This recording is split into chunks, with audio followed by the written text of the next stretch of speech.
Hi everyone, welcome back to Winging It. My name's Rebecca. If you're new here, you're very welcome, and if you're a regular, then welcome back. It's week 42, and if you've been watching over on Instagram, you'll know that our prompt this week is seeds. We're going to be taking inspiration from autumn and the wonderful things that are happening all around us in the natural world. We're going to focus mostly on embroidery this week, and we're going to carry on with our neutral palette and our woven stitches, and I'll put some links to our stitch tutorial videos as we go through. I've put a full list of everything you're going to need in the description below, so do check that out. Gather all your bits and pieces and let's get stitching. When I was preparing for this week's prompt, I went out for a little walk with my son just to see what seeds we could find lying around, and I came back with quite a stash, and I found it really inspiring. Apart from the fact that the colours are perfect for our prompt this month, even the crab apples are just lovely muted shades. I know they're not always, but the ones that I found just happen to fit perfectly.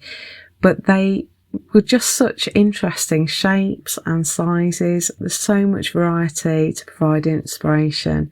So I found these lovely little sycamores. I found some beech nuts. These are some of my favourites. I love their sort of prickly outside and the way that they look like flowers that are opening up. And I found some pine cones. And the more I looked at them, the more I noticed they lent themselves to stitches. So if we look at this one, they just look like pistol stitches. And as I looked at the acorn cup, I just thought it's the same texture as needle weaving. The Conker just made me think it was just so round and smooth and shiny. I thought that was begging to be a woven wheel, and even the Conker cap inside just looks like a two-colour woven wheel. And then even these laburnum seeds, and yes, I did wash my hands immediately afterwards. These are very poisonous, so do be careful with laburnum. But I looked at the shape of the pod and thought that's just like a woven Picot. And the more I looked, the more inspired I got, and I just was delighted that there was so much texture and so much scope to play around with our stitches and our colour palette. So my first idea was to create a sort of cantha or borrow style background with little scraps of fabric, and then overlay that with some seed head shapes. And I thought we could play around with our woven stitches. We could use some woven wheels perhaps, and some spider's web wheels as well, and maybe some woven picots, just to create the sort of a feel of seed heads in a sort of abstract way. And I did really like this, but I did think it was quite similar to what we'd done last week. It is similar to some of the things we've done before, and I wanted to play around with our stitches a little bit more this week now that we've used them a couple of times. My favourite kind of seed is Honesty Pennies, and I was really tempted to just really go for it with the Honesty Pennies. And I thought it might be fun to play around with a little bit of applique with some sheer fabrics, maybe create the seeds with some needle weaving or maybe woven wheels, and then overlay some organza or something like that to create that sort of filmy quality. Honesty Pennies remind me of my grandma and remind me of my childhood. She used to have them grown in her garden, and I loved playing with them. I used to pretend they were money and peel them apart to get the seeds out, and they just make me really happy. And although I was really tempted by this idea, I did think it was quite limited in scope for our stitches, and so I thought I ought to park it. I might come back and do something like this just for myself, but I was so delighted by my little stash of seeds that I thought, I wonder if we could use all of them. And so I came up with the idea of doing something like an autumn wreath. I thought it might be a good opportunity to build in some lettering as well, because we had such a big gap without doing any lettering in our pieces. And I thought we could really go to town with our stitches. So I thought maybe we could create some acorns with some needle weaving, maybe applique the acorn and then needle weave the cups. Then we could use some woven picots to make pine cones. We could use the honesty penny idea, maybe create some catkins somehow, and I thought there was lots of opportunity to do something with conkers and make conker jackets with some overlaid fabric. And the more I thought about it, the more I thought this could be actually quite a lot of fun to make. So this was the idea I decided to go with. I'm going to work on some cream felt, and I've just got a jam jar lid that fits inside my border. So it's a 10cm square piece, and I've marked a 1cm border around each side, and I'm just drawing around this as a guide to help me sort of position the details of my wreath. I thought I ought to start by placing the lettering so I knew how much space that would need. My hand lettering is not very good. I wish I'd printed something out and stitched that because it was a bit all over the place, but it's all right. It looks homemade. I've sketched in my lettering, and then I'm just going to put in a guide to the shapes that I want to create. So I've got an oval template here, and I'm starting off with the biggest feature, which is going to be the pine cone. So I'm going to work in threes. Odd numbers work really well. And I'm just putting some cross hatching in there because there's going to be a number of oval shapes, and I want to be able to tell which seed is supposed to be which. So I'm just putting in a little bit of marking so that I can tell that these are meant to be pine cones. So I'm going to put 3 of those in, and they are going to form the basic structure, and then I can put in some other shapes around it. So I want a smaller oval for some acorns, and I'm just working out where to put those. And I'm going to put some conkers in, they're quite large circles, and then I'm going to put some smaller circles for honesty pennies. And then I'll just go back and put that last acorn in. And then I had a couple of gaps, and I thought I could put some catkins in there. And so this is roughly what my autumn wreath is going to look like.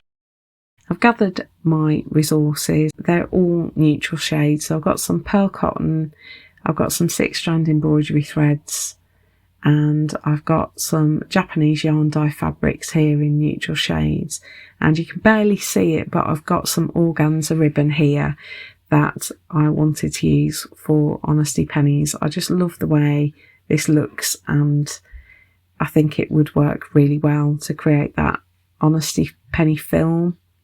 So I don't really know how I'm going to attach it yet. That will come to me at some point. I might double it up, I might do even 3 layers. It depends what looks right. So I'm just gonna play it by ear. We'll wing it later on.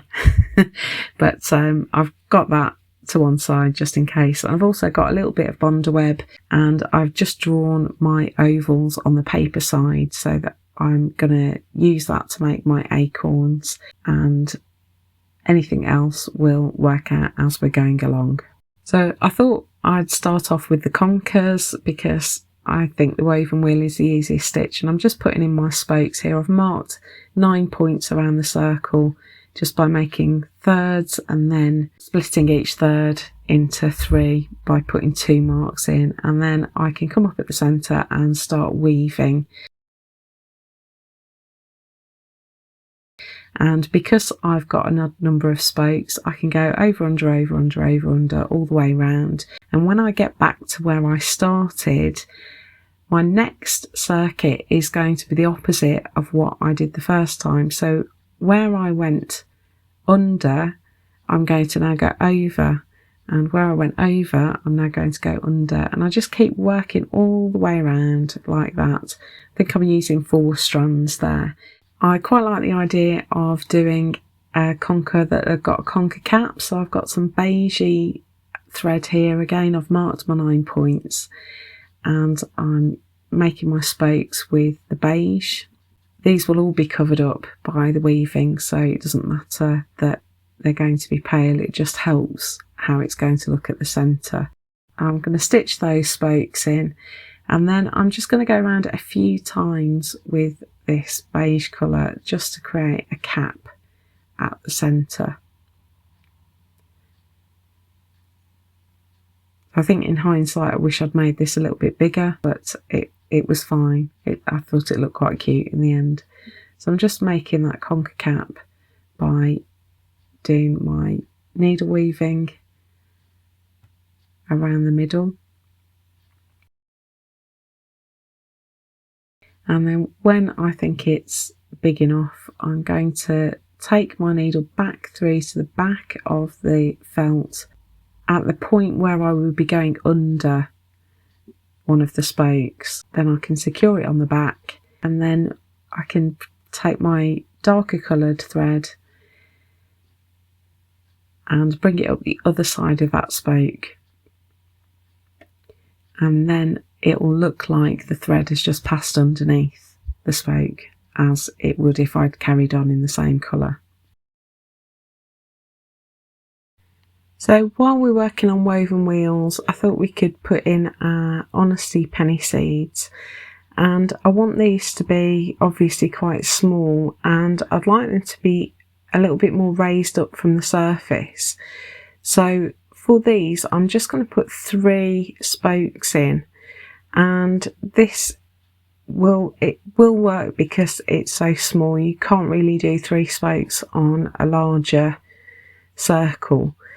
But what will happen is as I weave, the thread will sort of lift up around the spokes, and so it'll end up being much more raised, almost like a little ball on the surface. So as long as I've got an odd number of spokes, the stitch will work. And I'm just going to go around a couple of times, just in the same way as I've done the larger wheels, but these are much smaller, and you can sort of see it lifting up a little bit there.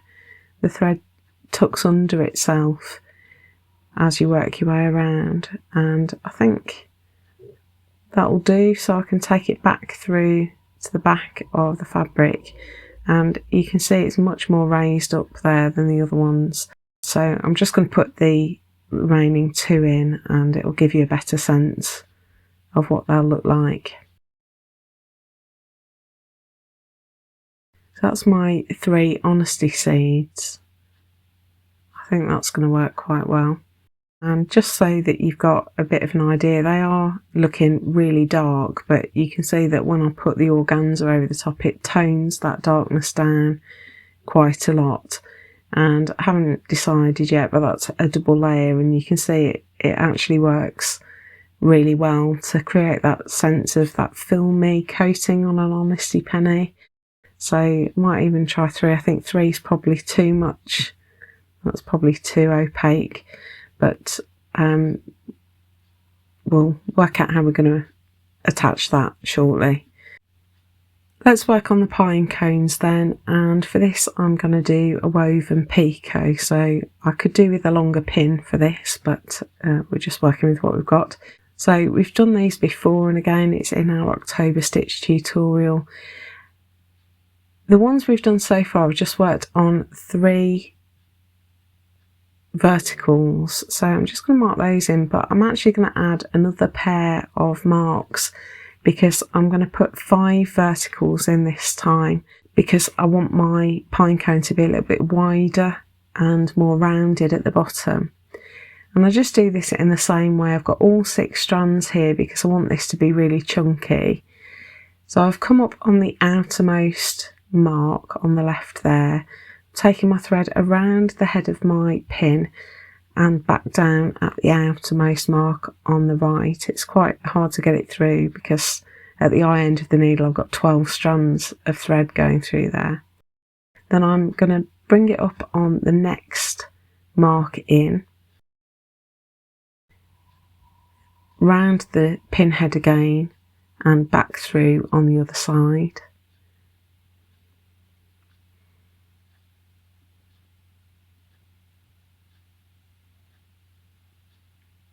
Then I can bring my needle up at the pin at the bottom of the pin there and create that central post. So again, I'm going to go round the pin head, and this time I'm going to start weaving. So I'm just making sure they're nice and taut. I don't want to pull it too tight because I don't want to distort it.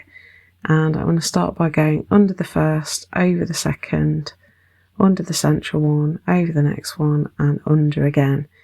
And you can see I'm pulling up towards the pin head there, just to make sure my threads are nice and tight. Then I'm going to work back the other way, so this time I'm going over first, then under, over, all the way back. And I'm just going to weave backwards and forwards like that. So when I'm working right to left, it's under first, and when I'm working left to right, it's over first. And with this one, I need to be really careful not to pull too tight as I'm changing direction, because I want my pine cone to be rounded. I don't want them to distort at all. If I pull it too tight, it will pull those side bars in and I'll just get a really peculiarly shaped pine cone.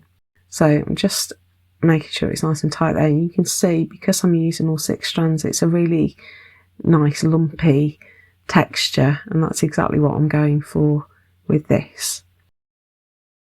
So I'm just going to keep weaving backwards and forwards until I get down to the bottom of those outermost spokes. And when I can't, I think I'll probably get another pass in, maybe even one more. When I get to the bottom of those spokes, I then just start weaving through the remaining length of those verticals just down to the bottom, and it will round out the bottom of my pine cone. Then I can take the pin out, and you can see it's felted a little bit to the background, but it's mostly loose, and we can catch that down a little bit later after we've put our acorns in. If I bring it up close, you can see it's got that lovely sort of lobed effect that you see on the outside of pine cones. I really like the way that works. I think it's fun.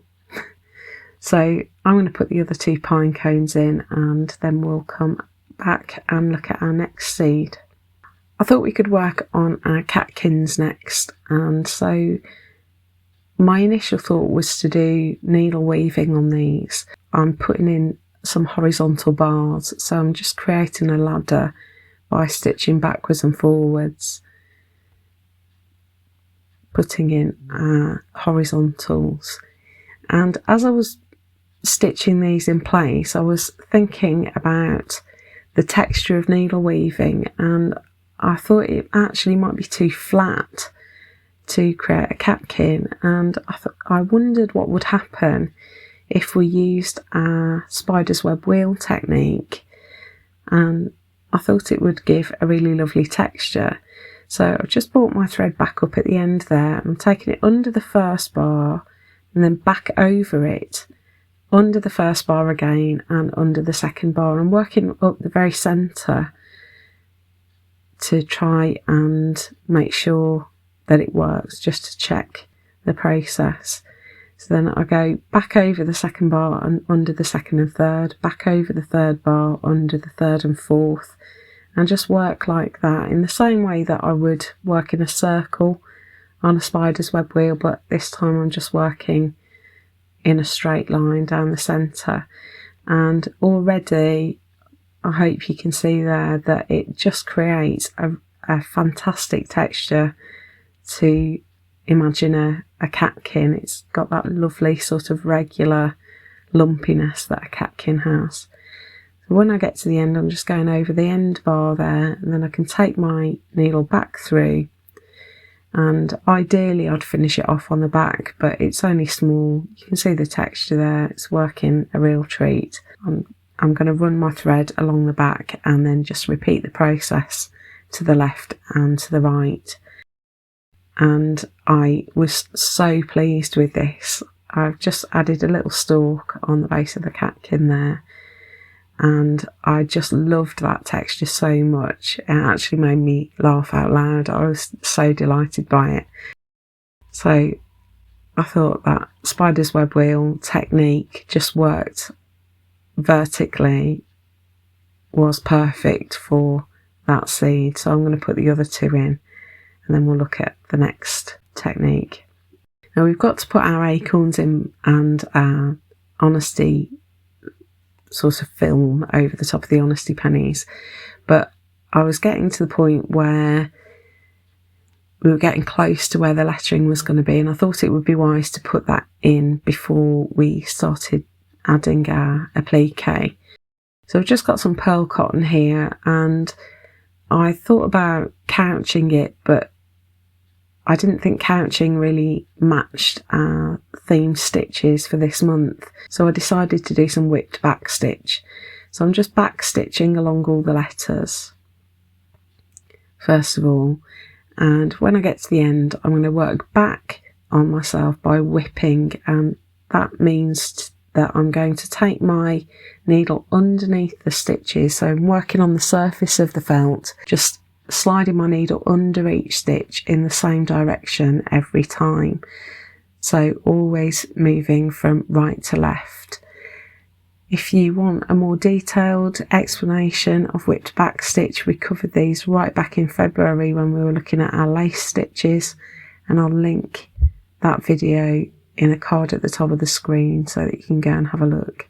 You could do a laced back stitch, and that's where you weave backwards and forwards, but it does make your line a lot wavier, and I wanted a more distinct solid line, so whip back stitch works really well for that. So that's the hello put in. I wish I'd printed something off rather than use my own handwriting, because it looks a little bit all over the place, but it's all right. I don't mind it too much. So there we go, I've got my lettering in. And so now we need to turn our attention to a little bit of applique. So here's my Bondaweb again. I've put my acorn shapes in, and I'm just going to roughly cut out that section. And I've got a piece of Japanese yarn dyed fabric here, and I really like this stuff because it's the same on the back and the front. I'm just working out where would look good. I quite like the fact that these are going to be slightly different colours just because of the pattern of the fabric. And I've placed it there rough side down, so it's got a smooth side and a rough side. You draw on the smooth side, that's the paper, the rough side is the glue that goes on the fabric, and you just hold a moderately hot iron in place for about 10 seconds. Then I can cut those out on the line, and I get glue right to the edge in a really precise shape. I'm just peeling off the paper. It's quite tricky because the shape's so small, I'm desperately trying not to fray it. Peel off the paper, and then you can place the shape glue side down onto your felt. So I'm going to cut out the other two and just position them before I iron them in place.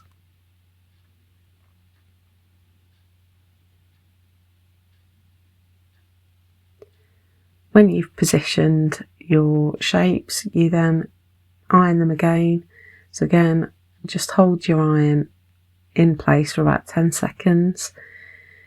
And the only downside to this is it's erasing my heat erase pen, but it's not too much of a problem. That's why I've saved this bit till last. Now I had a little bit of an experiment off camera, and I was really worried about using Bondaweb on this ribbon because the ribbon is likely to melt if I leave an iron too long. But I worked out that if I used a single layer of greaseproof paper and turned my iron down and just held it for longer, I could attach the Bondaweb to the organza ribbon, and it stops the ribbon from fraying, which is really good, but it also adds a little bit more opacity to the ribbon. So rather than having to double up the layers, I've just done one layer, and the glue itself forms almost like a second layer. I've just got my iron on quite low, and you can see that I'm moving my iron there because I don't want to hold it in one place for too long on the organza. and that's worked really nicely, I think. I want to make some Conker jackets, and so I thought we could try maybe a technique that we haven't done before, just looking for a circle that's bigger than my woven wheel. I could probably have done with going a little bit bigger for these, but I made it work in the end. So I'm just going to draw 3 circles, one for each conker, and cut them out.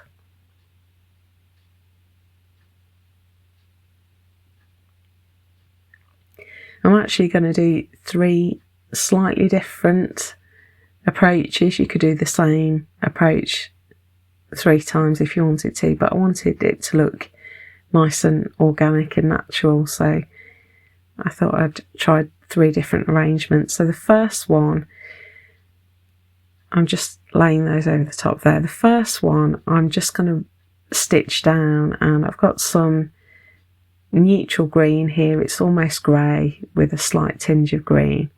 Just taking those off so I don't lose them, and I'm just simply going to running stitch all the way around the edge. I didn't want to use Bondaweb for this because I don't actually want it glued down. I want it to be loose over the woven wheel. So I'm just feeling through the fabric for where the edge of the wheel is underneath, and making sure my stitches are outside that. I don't want to stitch through the woven wheel. I want to make sure my stitches are nice and close together and there aren't any gaps. And this bit's very delicate. I've just got my seam ripper there, and I've just taken it underneath the surface of the fabric. I want to be really careful not to break any of the threads on the woven wheel. Just made a little hole there. I'm getting the tip of my scissors in and just snipping to the outside edge. I don't want to cut through my stitches, so I'm trying to be really careful, and then just snipping back the other way to make an opening. And then I'm just going to cut out a little sliver of fabric from either side of that cut, so that it's looking like the conker is bursting through. And I wasn't sure that this would work, but I really loved it in the end. I thought it just was so sweet. So I've made a little conker jacket that's bursting open, and if I just get my seam ripper in there and rough up the edges a little bit, I can fray it so that it looks more organic. And then if you want to, you could add some little seed stitches here and there to look a bit like the spikes that you get on those conker shells. So I've added in my other 2 conker jackets. You can see one I've just cut a slip down and opened out like a V, and the other one I cut one side off the circle and made it almost like, or I suppose like an acorn cup. I wanted to make sure my honesty pennies were a little bit more defined and nice and secure, so I'm just stem stitching around the outside of those to hold them in place. And again, stem stitch we've covered before in our tree videos, so I'll link a video at the top of the screen if you're not sure about stem stitch. So my last little detail is the acorn cups, and these just are begging to be done in needle weaving. So I've just got a dark neutral green. It's almost brown, but it's got a tinge of green in it. And I'm putting in some horizontal bars here as the basis for my needle weaving. I'm going to use a contrasting colour to go back in the other direction. And I'm going to stop about a third of the way up the acorn there. Now I've got a pale beige here. I do think this one probably was a bit too light, but I mixed it up with the other 2 acorn cups. So I'm just bringing up my thread at the top of those horizontal bars and just stitching, taking my needle over the first bar, under the second, and then taking my needle back through. And I'm just going to work my needle weaving just like I showed you in the stitch tutorial. I'm working it so that it follows the shape of the acorn cup. So as I move around, I'll weave through more and more of those horizontal bars and then work my way back up again at the end. And I'm taking my needle back through at the top and bottom each time so that I can move the next bar along a little bit.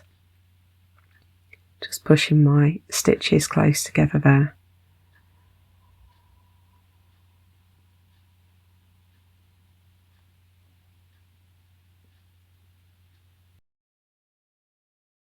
So that's my first acorn cup. I do think the contrast's a bit much there, but it's okay.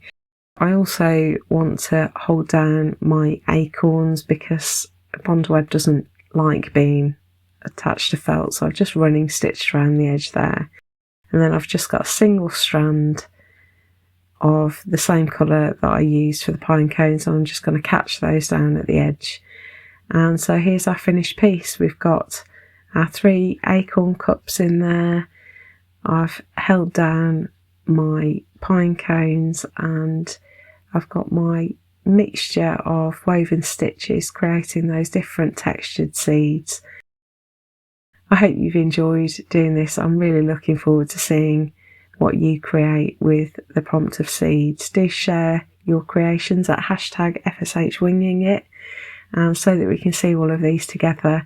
You could also add #FSHwingingit42. If you've enjoyed this video, do give us a like. It helps other people find this video. And if you've enjoyed it and want something similar, I'll link a video down here. I'll put a video up here that's best for you. And if you want to subscribe, click on our logo there and it'll make it really easy for you. Thanks so much for watching. Have a great week. Happy crafting, and I'll see you in the next video. Bye.